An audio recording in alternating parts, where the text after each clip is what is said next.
Well, good evening, boys and girls, ladies and gentlemen around the world. It is once again time for the Netfix. It is the show right here at Semicore Studios that we talk about everything coming to Netflix instant streaming in the U.S., Canada, over the next 6-ish days. I am your host, Josh. Happy to see you. Hope you're happy to hear me. It's been quite the ride over the last few weeks, few months. Whew, hasn't it though? Hopefully, at some point, things get better. I know a lot of people are saying, I hope things go back to normal. Well, in my humble opinion, normal kind of sucked. So, hopefully things get better. And that's what I'm going to call for. So here we are, the Netfix, talking about Netflix and what's coming. But we also talk about other things. But before we get to that, I'm going to go ahead and let you know all the many ways you can hear me. Talk to me. Yeah, that's right. First of all, you can follow me on Twitter at SkidComic, SKITCOMIC. Or if you want to follow Semicore Studios, just at Semicore Studios. Super easy to remember. Semicore Studios. You can also go to semicorestudios.com to get kind of a brief overview of everything that's happening with Semicore Studios. And like the Facebook page, where, I'm not exactly the most proficient social media user. Any one of my friends will be able to tell you that. But I do, keep things updated with as much as possible. As much as I remember to. Yeah. So, like the Facebook page, if you want to join me here, I'm here every week. Monday, 10 p.m. Eastern, 6 p.m. Pacific, and 4 p.m. Hawaiian. Hang 10. But why am I if you don't want to listen to the Netflix, you're already listening to the Netflix. But if you want to hear more of my voice or anything else when it's associated with Semicore Studios, the schedule is as follows. Fridays, 10 p.m. It's the Wadcast. Writers, actors, directors, and every spot on a production set in between as we talk to and about people that work in the entertainment industry, i.e. film production, TV production, things of that nature. Every week, Brandon and I get together to talk about something related to that field. Every other week, we get together and talk to someone in that field. We've had some pretty good guests so far. We've had directors. We've had camera ops. We've had, hosts of travel shows. It's pretty good. It's a pretty good time. But if you're into something like professional wrestling, that's right, wrestling, you can always join me and Ben and Amber and Anna every Saturday night, 10 p.m. Eastern, 6 p.m. Pacific, and once again 4 p.m. Hawaiian, to the Backstage Slam. It's the wrestling podcast, the Backstage Slam, where we talk about things that are related to pro wrestling, whether it's WWE, AEW, New Japan, Ring of Honor, whatever happens to come up. No, we don't do recaps. That's something we don't really do. When it comes to pay-per-views, we'll give a little review. We'll do a preview, then a review, that kind of thing. But yeah, that's the wrestling show, and it's pretty good. Next episode is episode number 200. 200 episodes in. Wow. Where does the time go? So, I guess the only thing left to do is talk about Netflix. Wait, no, that's this show. Talk about Netflix.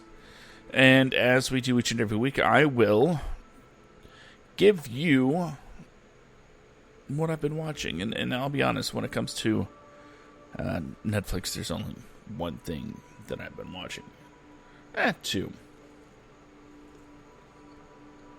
I wrapped up the superhero binge, and gotta say, the surprise for me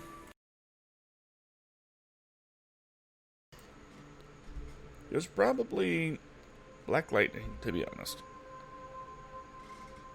Because I waited this long to watch it, and it was surprisingly good. I thought it would just be more of the things we've seen before, but it's not Arrow, it's not The Flash, it's not Legends, it's not even Supergirl. It is its own thing. It's found its own voice, and that I really like, and it would be pretty cool to see Black Lightning interact with the other heroes more. I've checked out several episodes of The Floor is Lava. I mean, as far as that type of show goes, it's pretty enjoyable. But gotta say, if they were going for that look, as far as a host goes, did Greg Miller not get the call?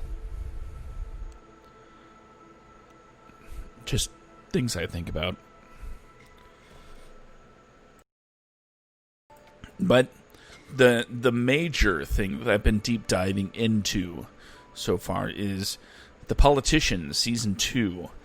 It is by far one of my favorite Netflix original series.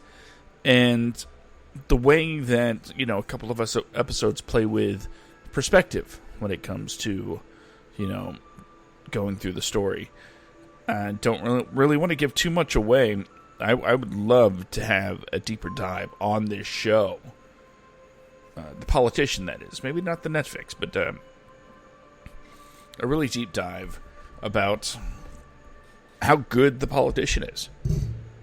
It is incredible in so many aspects. So I can't wait to be able to talk about it. I don't know when that's going to be, though.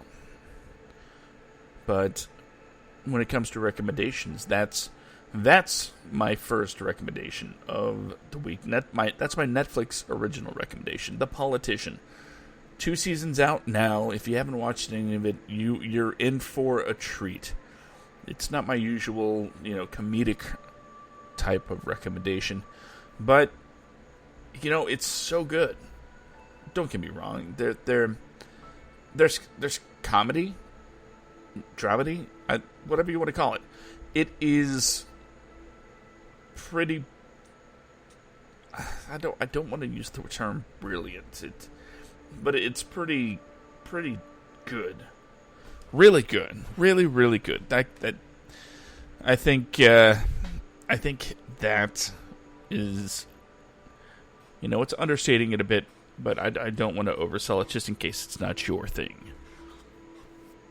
If you're not aware of what it's about a young man named Peyton Hobart that has a kind of a lifelong dream of becoming president of the United States. So he has this big plan, starting with winning his high school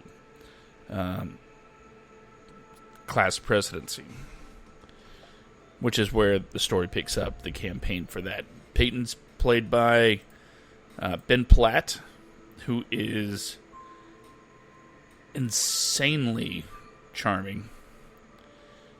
You might know him from things like Pitch Perfect or The Book of Mormon and Dear Evan Hansen. My oldest daughter's the one that got me kind of into listening to Dear Evan Hansen, but I, big fan of The Book of Mormon for a long time. Wish there was a pretty good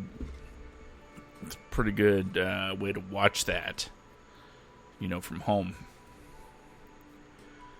Much like the other thing that I watched on another streaming service, which I'm not really going to go into, Hamilton. But yeah, starring Ben Platt, Zoe Deutsch, excuse me, Lucy Boynton, Bob Balaban, let's see. Gwyneth Paltrow plays his mom. Jessica Lange. I'm looking for someone in particular. I guess I'm not going to be able to find it right now. And later on, Judith Light and Bette Midler. Yeah, it's a tremendous show. There's a lot of, backstabbing and I think the comedy comes from the absurdity of some situations, since this is supposed to be, really grounded in reality, but it's one of those things where things just kind of get crazy, and watching how people react to these really interesting situations, that's where the entertainment comes in. So The Politician is my Feist recommendation. Next, you know what? Didn't notice it before, but now that it's noticed, I guess, I will say my TV recommendation is it's a game show. It's Supermarket Sweep.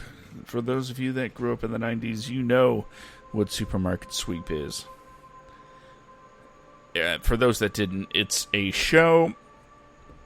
game show that takes place in a grocery store. Kind of like that one Guy Fieri hosts, but different. It's all about, pricing games and things of that nature. But the really fun part of the show is when the winning team has to do the sweep and get as much money and merchandise as they can in a allotted amount of time.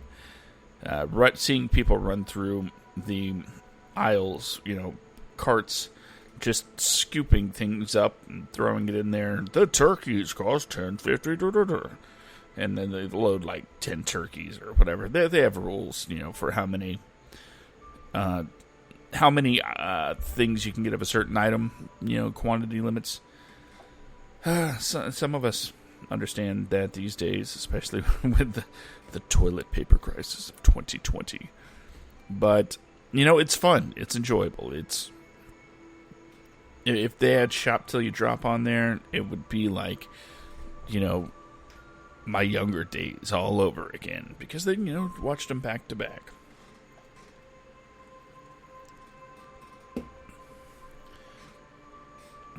I guess my movie recommendation is going to be Baby Mama. Yeah. Yeah, that's good.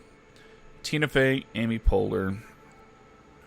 Tina Fey wants a baby. Amy Poehler doesn't.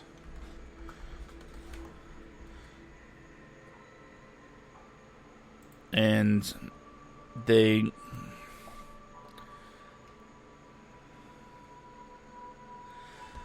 How do I put this?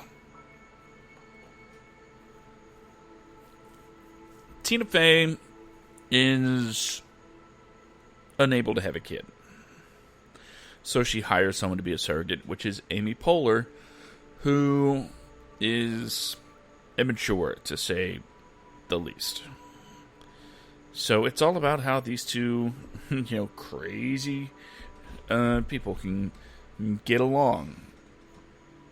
And that's the thing. Whenever Tina Fey and Amy Poehler get together, it is absolutely magic. And this is kind of the movie that kicked off that cinema magic. Even though they'd been together for, years on SNL, this is kind of the the thing that broke away from SNL for them.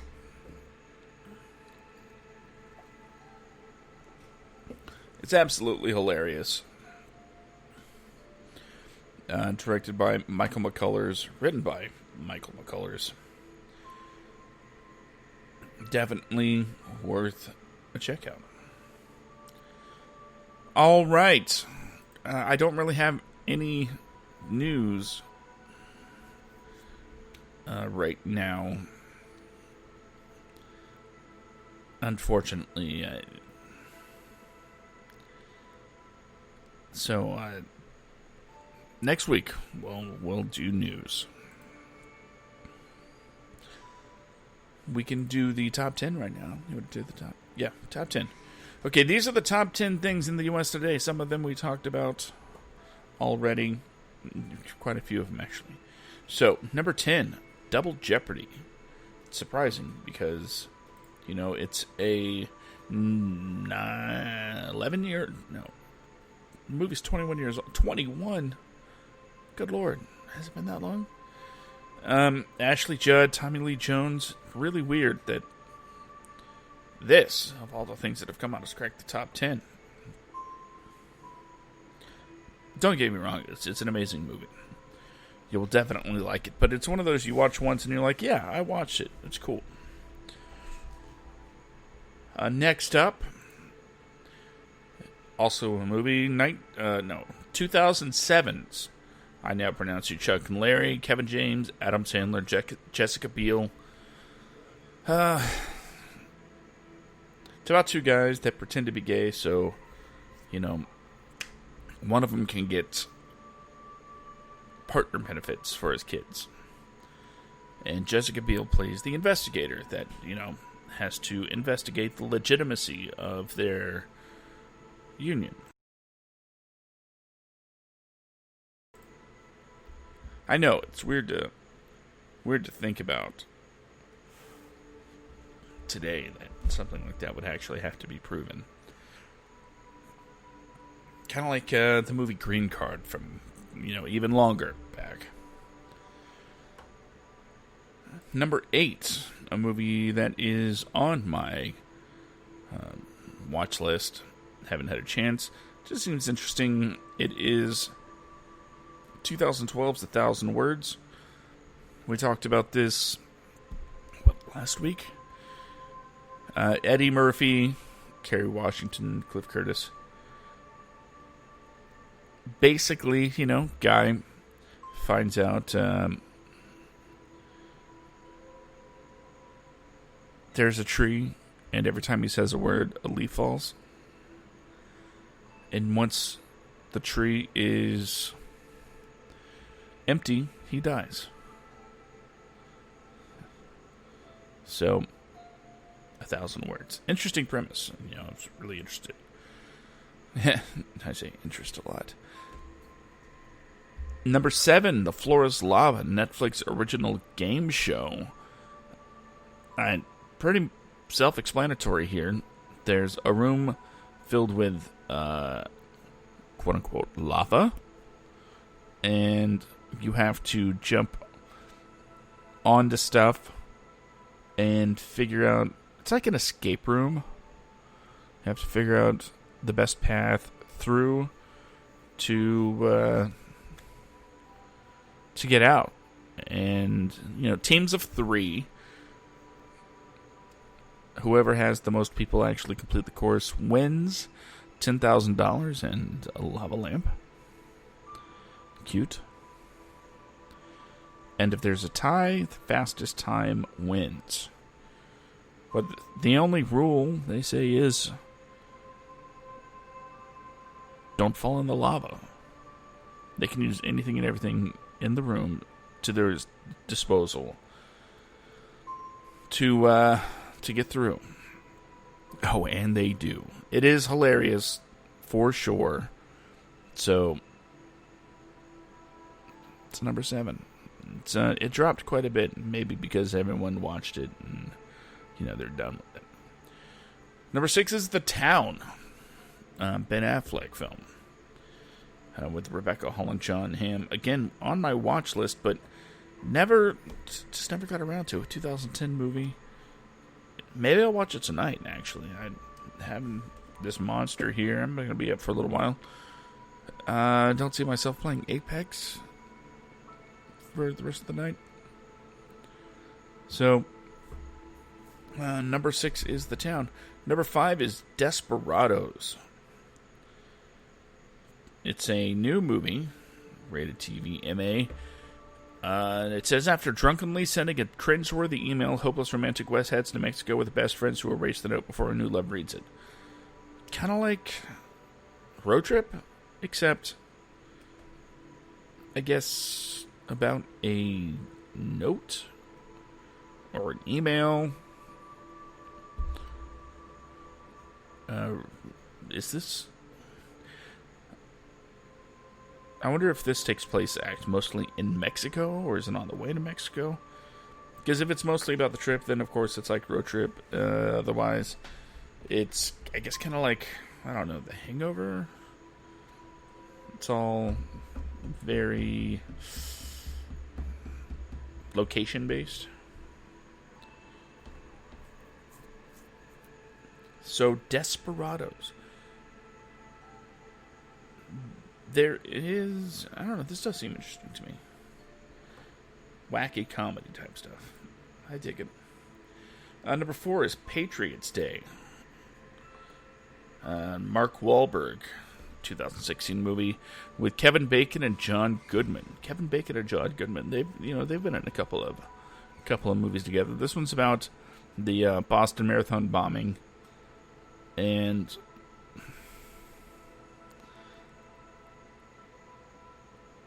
yeah, essentially Mark Wahlberg is helping track down those responsible. And he's a tough cop on punishment duty at the Boston Marathon, and he helps track down those responsible for the bombing that stunned the nation. For the bombing that stunned the nation? Wow. Words.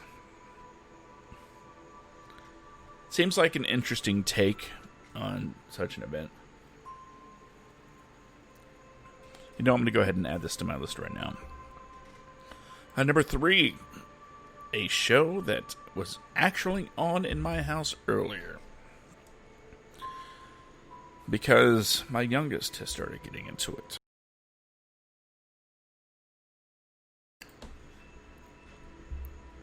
The new... Well, it doesn't say the new, but it is the new Netflix original series. That's better. The Babysitter's Club. It's about Anne Martin's beloved books, and they get a modern update that follows a group of girlfriends in their homegrown babysitting business. Number 2. The title alone makes this worth the watch, but watching the little, not a trailer, but a little teaser that you get when you leave the thing on the title. You get what I'm saying. When you're scrolling through things and it starts playing Warrior Nun, new Netflix original series. After waking up in a morgue, an orphan teen discovers she now possesses superpowers as the chosen halo bearer for a secret sect of demon-hunting nuns. Starring Alba Baptista, Toya Turner, and Lorena Andrea. Definitely one I am going to check out. And number 1 is If We Didn't Know. Because if there's anything people love more than warrior nuns, it's true crime. And if there's anything people love more than true crime, it's just mysteries in general. So that's why Unsolved Mysteries is probably the number 1 streamed series, movie, or show on Netflix right now. And in case you really don't know what Unsolved Mysteries is, it's kind of a true crime series, although the original Unsolved Mysteries went further than just, murders and crimes. There's a lot of paranormal stuff that was involved there, UFOs, things like that. And it says this does, talk about paranormal encounters as well. But yeah, Unsolved Mysteries was a tremendous show back in the day, and I'm glad the reboot is, getting some traction, because it's a good premise. Talking about the unsolved mysteries, I guess. I mean, it's so aptly named. How can you not describe it that way? Okay, how about this? They talk about situations that are sometimes unexplainable. There. Happy? Good enough? Okay. And that is the trending top 10 in the U.S. Again, sorry, Canada. I guess, yeah, let's talk about what's coming to Netflix over the next 6 or so days. Starting with today.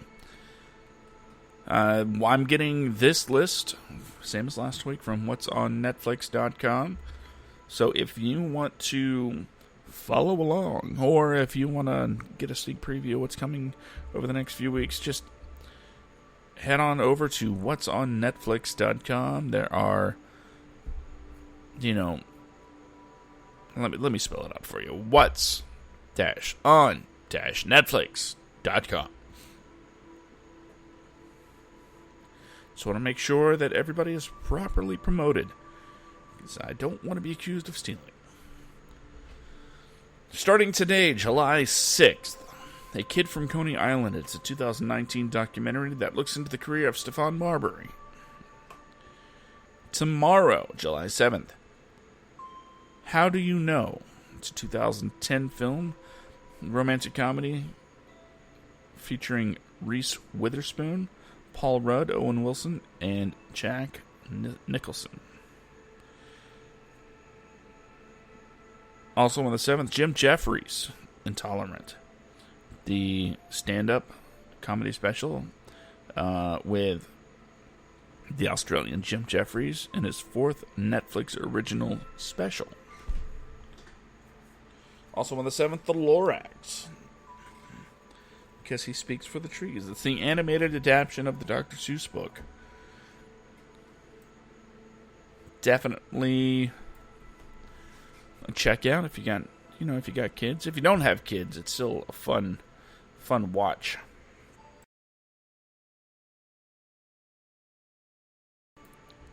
What is this, the 8th? The 8th, Born Racer, 2018 documentary about Brian Evans. It's a motorsport documentary. I'm not familiar with motorsports.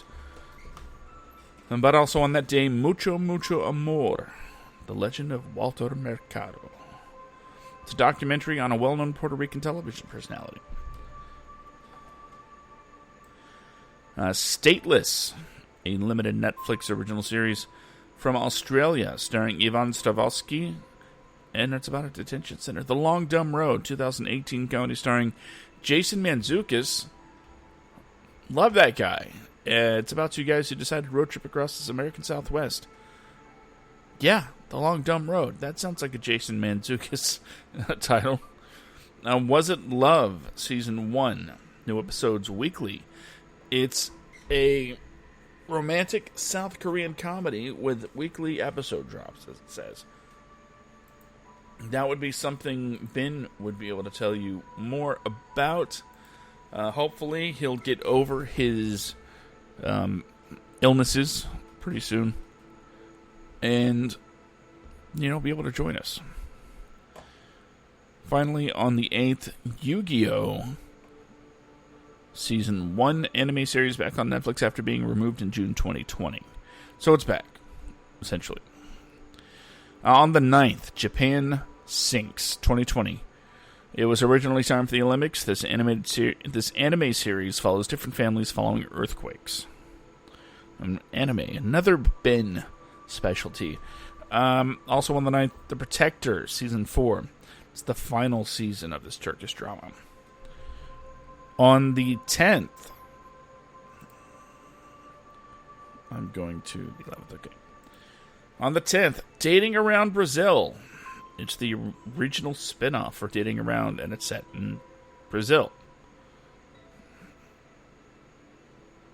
Okay. Also on the 10th, Down to Earth with Zac Efron. It's a travel documentary from Zac Efron. Looking for new, healthy ways of living. The guy's a charmer, and he's not afraid to laugh at himself. So, I might give this a watch just because I'm a fan of him.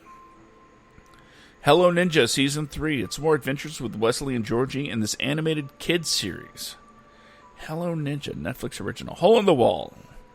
Not the game show. It's about a man who embarks on a road trip with his son through Africa.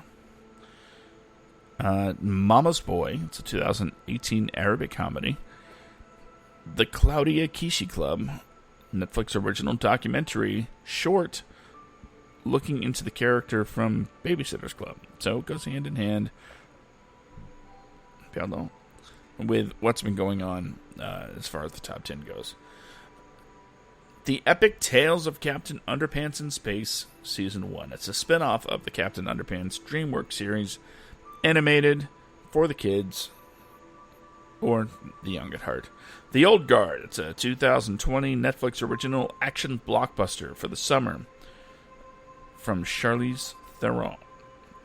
The 12, Season 1, a thriller series from Belgium. Your Excellency, 2019 Nollywood political thriller. Nollywood is definitely... Yes. So, I think that's it. That's everything. That's the lists. The list for the week. That's everything coming. I don't really know what else to add tonight. It's been fun, Hope everybody enjoyed tonight's episode. Hopefully next week we'll have some big announcements from, Netflix about new shows or renewals and things of that nature. Usually, I have my alerts set up for Netflix news. Unfortunately, it's all like speculation. Like, when do we think such and such is going to drop? It's like, yeah, probably the same time it usually does on an annual basis. Unfortunately, because of the pandemic, I say a lot, and I pretty much mean all productions have been pushed back. And yeah, there's going to be some delays in release schedules. And even those that weren't even scheduled to go into production until, recently, the stuff that is on time, there's a good chance that'll get pushed back too, just so, let's put it this way. Tenet is, going to be coming to theaters, and it keeps getting pushed back. But the stuff that was originally supposed to come out on those dates are also getting pushed back, so they don't have to go against Tenet. So rather than having, massive drops of content, of especially grade A content that will split your attention, things are going to get, pushed back, even if they don't necessarily have to be. When it comes to release schedules and, times when things come out, right? Netflix could easily, drop all of their originals on the first of the month. But that kind of puts you in a this or that situation. you'll say, hey, I want to watch both of these shows. And it's not like they're going anywhere. You could definitely do that. But, there's a good chance that when you start watching one, maybe you forget about the other. But, when they're spread out, you just kind of keep going. I know it doesn't really make sense, but, that's... You don't want everything dropped on top of each other. Things are spread out through the month for a reason. And when something gets delayed, then, it's going to have a ripple effect. And yes, I know that the delay shouldn't really have much to do with Netflix as far as things coming out soon. But I'd say towards the end of the year and beginning of next year, there will definitely be some shows that are conspicuously absent. There's going to be a lot of playing catch-up once things get back into production. And hopefully they'll take their time and, just follow the same timeline, same shooting timeline.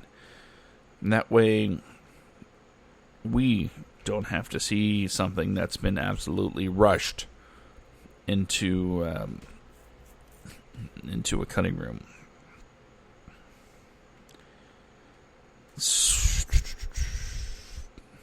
Yeah, that's it. Looking over my notes here. That's everything for the Netfix this week. I want to thank you all for joining me. It has been a night. I hope everybody had a good holiday weekend. Next time you hear my voice, it'll probably be Friday for the Wadcast with Brandon. And then Saturday for the Backstage Slam. I'm putting together some new shows. We're going to expand Semicore Studios as much as possible. And hopefully all of you will be along for the ride. So until next week, thank you all for listening. Don't forget to rate, review, subscribe. And remember,